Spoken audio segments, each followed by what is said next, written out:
1 घंटे के लिए जो डबरापारा फ्लाईओवर है जो 1300 मीटर का है, इसको आज सभी प्रकार की गाड़ियों के लिए दुर्ग से रायपुर के लिए 1 घंटे के लिए ट्रायल रन किया गया। और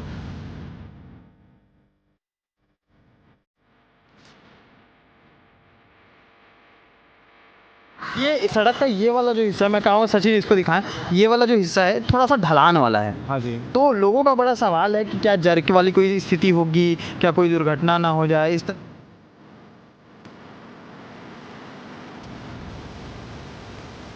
ट्रैफिक डीएसपी सतीश ठाकुर आपको कैमरे में नज़र आ रहे होंगे और इस वक्त हम लोग जहाँ पे खड़े हैं ये डबरापारा ओवरब्रिज है, जिसको लेकर के काफ़ी ज़्यादा खबरें चल रही थी कि कब से शुरू होने वाला है। हालांकि ट्रायल के लिए इसे खोला गया था 1 घंटे के लिए। क्या कुछ मुआयना किया गया है, क्या कुछ देखा गया है? सर, आज ट्रायल के लिए खोला गया, नारियल फोड़ा गया बाकायदा यहाँ से गाड़ी, आप लोगों ने क्या चेक किया है, क्या कुछ आपको खामियाँ नज़र आई?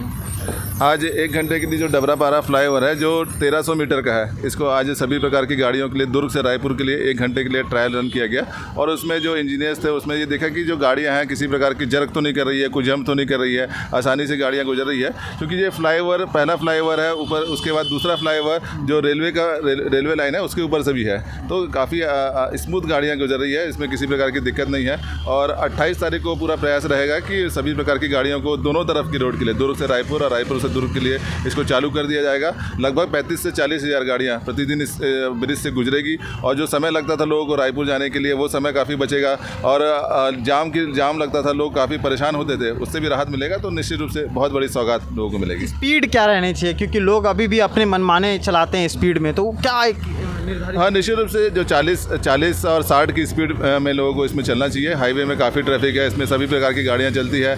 यदि आप लेन का सिस्टम का पालन करते हैं और ओवरटेक करने से बचते हैं तो निश्चित रूप से दुर्घटनाएं नहीं होगी। लोग से हम लोग अपील कर रहे हैं कि हेलमेट पहने, सीट बेल्ट लगाएं, शराब पी के वाहन न चलाएं, खतरनाक ढंग से वाहन न चलाएं। तो निश्चित रूप से 3 फ्लाईओवर अभी पूरा कंप्लीट हो गया है। चंद्रा मौर्या, सुपेला, पावर हाउस, डबरापारा, कुम्हारी भी 15 से 20 मार्च तक चालू हो जाएगा।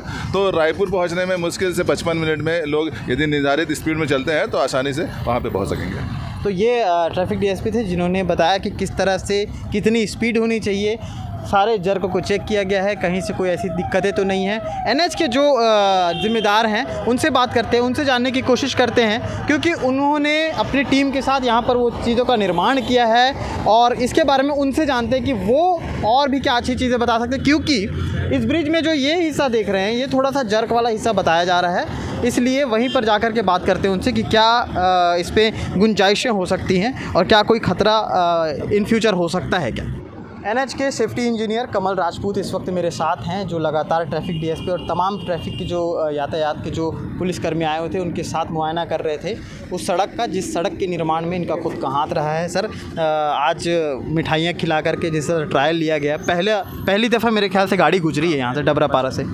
बहुत सारी ऐसी समस्याएं थी जिसका समाधान हो जाएगा, जैसे लेट लतीफ़ी होती थी, रायपुर जाने के लिए लंबा जाम लगता था। ये ट्रांसपोर्ट एरिया वाला क्षेत्र है तो बहुत ज़्यादा ट्रकें जो हैं इस रूट से बहुत आना जाना करती थी। अब क्या लग रहा है कि मतलब चीज़ें अब सुविधाजनक हो जाएंगी? हाँ जी, बिल्कुल। अभी पहले से तो काफ़ी रिलैक्स मिलेगा लोगों को। जो गाड़ियाँ पहले मतलब यहाँ से जाम लग रहा था, तो अभी गाड़ियाँ स्मूथली निकलेंगी और जिसको जहाँ जाना है। क्या कुछ लागत अगर अनुमानित आप बता सकते हैं क्या लागत से? एक्चुअली ये जो इसका अमाउंट वगैरह वो हमारे जो एचओ लेवल पे जो बिलिंग डिपार्टमेंट है वो उन लोगों का है। हम लोग तो नॉर्मल इंजीनियर है साइड पर। अमूमन 1-2-250 हाँ, लगभग 200-250 के आसपास करोड़ों का निर्माण। हाँ, चारों ब्रिज में प्लस सर्विस रोड नीचे का जो है वो भी है इसमें इंक्लूडेड है, जिसमें डामरीकरण है और उसका थोड़ा मेंटेनेंस वगैरह वो सब। इसकी शुरुआत कब से शुरू हुई थी? ये 2018 यस, कोविड से पहले से शुरुआत हुई और अब जाकर के ये यस। इसमें लेट लतीफ़ी भी कहीं ना कहीं देखी गई, जैसे कि तारीख बताया जाता था लेकिन उस तारीख पे नहीं हो पा रहा था, ऐसा कुछ? नहीं, ऐसा कुछ नहीं है। देखिए, कई सारी चीज़ें हैं जिसमें प्रॉब्लम्स आता है, जैसे कि अभी कोरोना के बाद से काफ़ी सारी चीज़ें हैं जो कि मतलब पहले की जो मटेरियल थे उसकी वैल्यू और उसके बाद में कोरोना के बाद में उसकी जो वैल्यू है ज़मीन आसमान का फ़र्क है। और उसका जो मतलब इसका टेंडर हुआ होगा, मुझे तो पता नहीं, मैं तो सेफ्टी डिपार्टमेंट से हूँ, तो मेरे ख्याल से उस समय कम हुआ होगा। उसके बाद में जब उसका पीरियड है तो उसके बीच में भी इसमें ऐसे भी कुछ लेट हुआ होगा। बाकी जिसको अपने टाइम से बनना है तो जितना टाइम लगता है उतना ही टाइम लगा है इसमें। ये सड़क का ये वाला जो हिस्सा, मैं कहूँगा सचिन इसको दिखाएं, ये वाला जो हिस्सा है थोड़ा सा ढलान वाला है। हाँ जी। तो लोगों का बड़ा सवाल है कि क्या जर्क वाली कोई स्थिति होगी, क्या कोई दुर्घटना ना हो जाए, इस तरह के? नहीं, ऐसा कुछ नहीं है। देखिए, आप देख रहे होंगे यहाँ पे 2 टाइप के मतलब दो साइड है, एक जो रायपुर से दुर्ग जाने के लिए है और एक दुर्ग से रायपुर जाने के लिए। तो एक साइड में आप देख रहे होंगे कि फ्लैट है और एक साइड में देख रहे होंगे कि थोड़ा हाइट है। तो जो फ्लैट वाला देख रहे हैं ना, वो नया ब्रिज है, वो नया है और ये पुराना ब्रिज है। तो इसको इसलिए वो वाला जो नया ब्रिज है उसको फ्लैट बनाया गया है क्योंकि वो मतलब नया बना हुआ है। और जो पुराना ब्रिज है इसका स्ट्रक्चर इस तरह से बना हुआ है कि ये आराम से 50 साल 500 साल भी झेल जाएगा। तो इसलिए उसको छेड़छाड़ नहीं किया है, जैसा रेलवे का ब्रिज है उसी प्रकार से वो बना हुआ है। स्पीड क्या होनी चाहिए? लोग तो मनमाने चलाएंगे। देखिए, यहाँ का जो ब्रिज के जो स्ट्रक्चर है उसके हिसाब से जो स्पीड लिमिट रखी गई है मैक्सिमम 80 है, लेकिन इतना तो नहीं चलाना चाहिए लोगों को, क्योंकि लोगों को अपनी सेफ्टी भी रखना चाहिए। तो उसके नीचे में यदि रहेंगे तो कोई प्रॉब्लम नहीं है इसमें चलने में। तो ये कमल राजपूत जी थे जिन्होंने सारी चीज़ों को बताया कि किस तरह से क्या स्पीड होनी चाहिए, किस तरह से रेलवे के नीचे के स्ट्रक्चर की वजह से ये जो पुरानी जो ब्रिज हैं उसका निर्माण इस तरह से हुआ।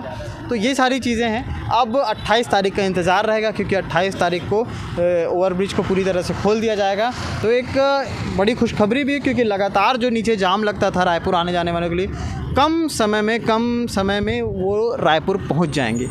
और ये सारी चीज़ें जो हैं, जैसा कि पहले भी मैंने बताया कि किसी शहर का निर्माण उसकी सड़कों को देख करके, उसके ब्रिज के पैमानों को देख करके होता है। तो ये जो ब्रिज है, शानदार ब्रिज सीना ताने यहाँ पर खड़ा है और अब इसके मुख्य रूप से उद्घाटन की तैयारी 28 तारीख की शुरुआत हो चुकी है।